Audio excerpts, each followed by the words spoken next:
Hace 2 años el país vivió muy de cerca las contradicciones que se dan en la Iglesia Católica, y lo vivió de cerca porque el país fue testigo de la Conferencia Episcopal Latinoamericana que se celebró aquí con motivo de los 500 años del descubrimiento de América y de la evangelización de América.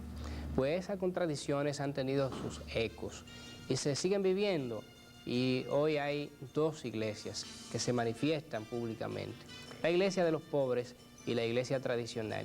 Veamos esta muestra que se titula El Sancocho Dominicano, que evidencia ese mundo de contradicciones que se viven hoy en la Iglesia Católica.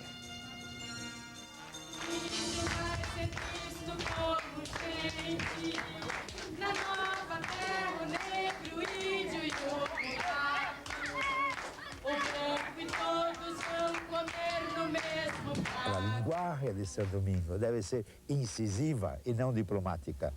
Eu creio que nós outros seremos tentados, né, a abraçar aquilo que não é a verdade. Mas a verdade é que o Deus de Jesus Cristo é um Deus lleno de vida. Nós outros temos que mostrar a nosso povo que Jesus Cristo ha llegado ao mundo para a vida de los pequenos de la tierra.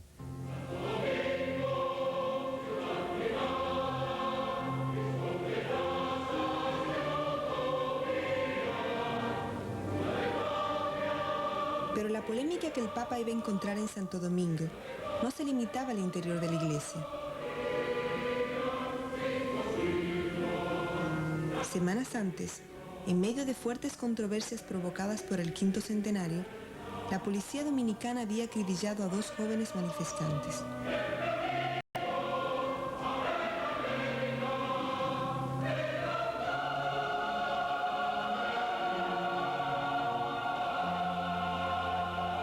Protestaban en contra de la construcción de un inmenso faro a Cristóbal Colón.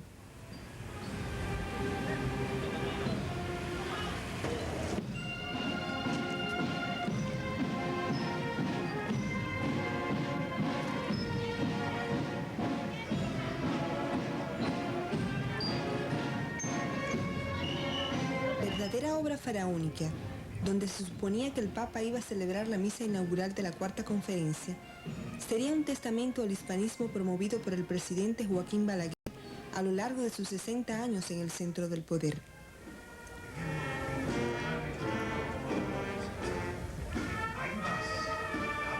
En esta y otras construcciones embellecedoras del 5º centenario, el gobierno había desalojado a más de 20.000 familias pobres. A las que quedaban, se las escondió detrás de un muro, el muro de la vergüenza.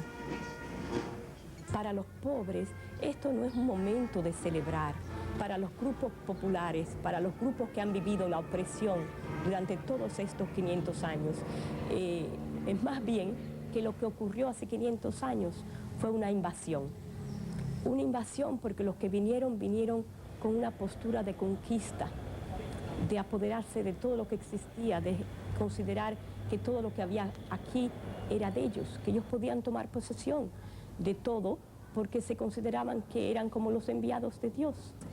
Así que destruyeron cultura, destruyeron organización y destruyeron concepción religiosa. Los indígenas fueron totalmente destruidos aquí en nuestro país en cuestión de 50 años.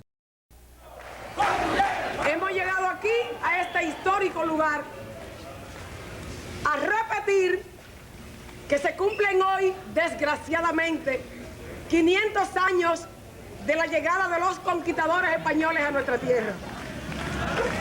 Se afanan en gritar al mundo que nuestra historia comienza con la madre patria. Se empeñan en ocultar que cuando llegaron a nuestro continente teníamos una sociedad organizada y democrática. No se trata de romanticismo, ni de nostalgia, ni de espíritu de venganza contra los españoles. Ahora bien, tenemos derecho, y lo reclamamos, a que se respete nuestra dignidad como pueblo, golpeado y manchado con el muro de la vergüenza y el faro Colón. ¡Con derecho! ¡Con derecho! ¡Con derecho! ¡Con derecho! ¡Con derecho! Que el espíritu de la rebeldía de nuestros antepasados nos sirva una vez más como fuente de inspiración para impulsar la unidad de los pueblos latinoamericanos y la construcción de la democracia. Por esa razón, entre otras, necesitamos que su santidad Juan Pablo II reciba una comisión del movimiento social para informarle a viva voz, la otra campana, cuál es la problemática de República Dominicana, cuáles son las aspiraciones de los dominicanos y de los latinoamericanos y qué es lo que esperamos debe ser el papel de la Iglesia como opción por los pobres en estos momentos históricos en que vive no solo República Dominicana, sino América Latina y el mundo. Muchas gracias.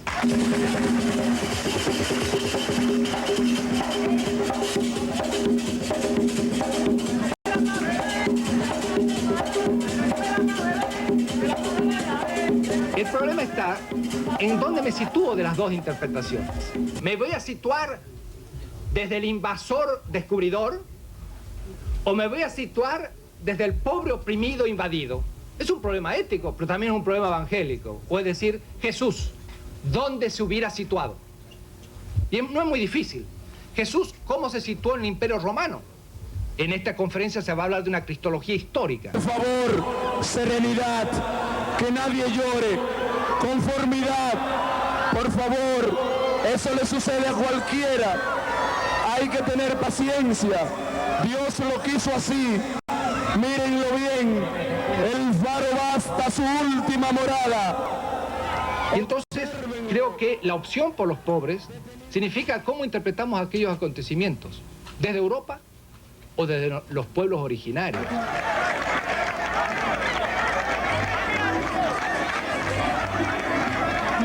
Hay un texto de un obispo, se llama Domingo de Santo Tomás, es un dominico, el primer obispo de lo que después va a ser Potosí, Cochabamba, ¿no? Y entonces dice este obispo, lo he leído en su carta, en 1552, a poco que para acabar de perderse esta tierra, se descubrió una boca del infierno por la que los españoles inmolan gran cantidad de gente a su Dios, que es el oro, y es una mina de plata que se llama Potosí. Aquel obispo en 1552, debo decirlo sinceramente, mucho más fuerte que los teólogos de la liberación del siglo XX, dice, los españoles inmolan gran cantidad de gente a su Dios, que es el oro, el capital naciente.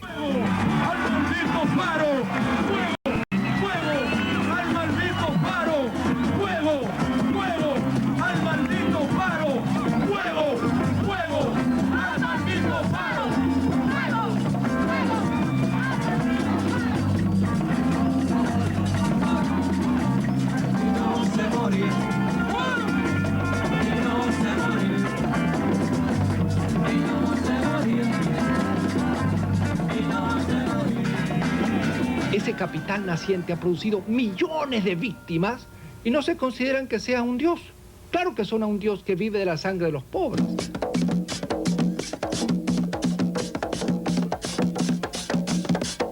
Bien, tomad y comed todos de él, porque este es mi cuerpo que será entregado por vosotros.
Desde el primer día, con el Papa todavía en Santo Domingo, se desató la polémica dentro de la conferencia. Se cuestionó la ausencia de ciertos obispos, peritos y órdenes religiosas. Varios obispos protestaron por su alojamiento en hoteles de 5 estrellas. Había confusión en cuanto al estatus de la conferencia. ¿Sería una asamblea soberana que votaría su propio documento o sería apenas un sínodo con carácter consultivo?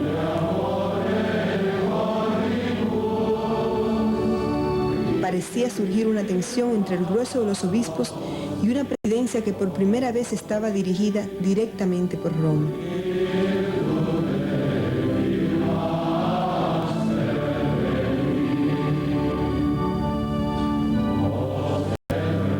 A los medios informativos se permitía un acceso puramente ceremonial. Abundaba la especulación y el rumor. En ningún momento hemos pretendido que nuestro trabajo como comunicadores sea un trabajo a puerta cerrada. Esto no tiene nada que ver con la información que se nos ofrece a los periodistas en Roma en los sínodos.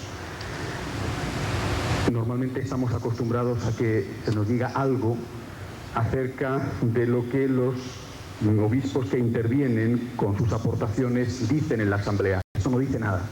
No es que diga poco, no dice nada. Mientras la prensa, frustrada, intentaba saber lo que estaba pasando dentro de la conferencia, los obispos pasaron la primera semana en resistencia contra la dinámica impuesta por la presidencia.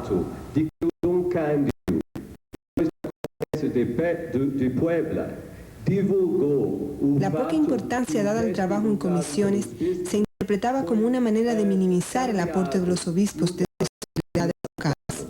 Si los obispos latinoamericanos van a poder elegir a los integrantes de estas 5 comisiones, o al menos van a poder sugerir los nombres que después formen parte de estas comisiones. Parecía que la metodología de ver, juzgar y actuar, establecida con tanto esfuerzo en América Latina desde el Concilio Vaticano II en Medellín, estaba siendo reemplazada por una metodología preconciliar. El método es parte fundamental del contenido, nos dice Medellín. Entonces, en esta metodología de trabajo me parece fundamentalmente de estilo europeo. Partir de lo abstracto para llegar a lo concreto. No me parece el método evangélico, que parte de lo concreto para llegar a los grandes principios. Yo quiero también saber si es verdad que la presidencia está intentando marginar el documento de trabajo, el documento base, y si esa marginación es verdadera o no, y si el hecho de que no se van a votar las conclusiones que estaba previsto de antemano o es una cosa nueva en este momento en el aula. Yo diría que la estrategia desinformativa de esta cuarta conferencia general comprende 4 momentos muy característicos. El primer momento se encierra a todos los obispos en un búnker, la Casa de San Pablo, al que no tienen acceso los periodistas. La segunda medida, que se toma tan mala como la primera, es que se encierra en un búnker a los periodistas a donde habitualmente no van obispos. Podemos platicar entre nosotros, pero podemos platicar con obispos. La tercera, vienen todos los días 3 o 4 obispos a quienes se les preguntan cosas, pero como hay un clima de reserva y de misterio, no nos las contestan o nos contestan vaguedades. Y la cuarta, con este desastre, buscamos noticias, intuimos noticias, escuchamos rumores, damos la información que este sistema nos permite y nos dicen que estamos deformando las noticias y que estamos induciendo en una línea sectaria. Es un desastre el conjunto.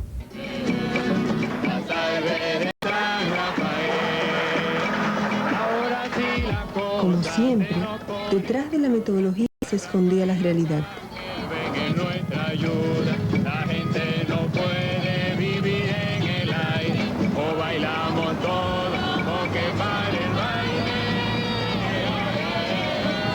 La reacción de los obispos en la primera semana había logrado importantes cambios de procedimiento, pero las diferencias de fondo saltaron a la vista ese primer domingo, cuando la cuarta conferencia llegó a los barrios. En cuanto aquí, tenemos un año militarizado, un año que somos presos. en nuestro barrio. Que también se vea cómo la estructura, mientras no se cambien estructura, viviremos más, cada día habrá más pobres, habrá más gente sumida en la miseria. Que seamos más humanos unos con otros, que a los pobres se llamen la atención, van a reconocer que son personas que también necesitan. Tiene un grito, o sea, tiene un clamor que es una palabra de Dios para este tiempo de la iglesia, que clama justicia, que nos llama y que nos exige una conversión. Y es el clamor de los pobres que es eso que nos llama, a convertirnos y a comprometernos con un mundo nuevo, donde ellos tengan su espacio y nosotros con ellos también.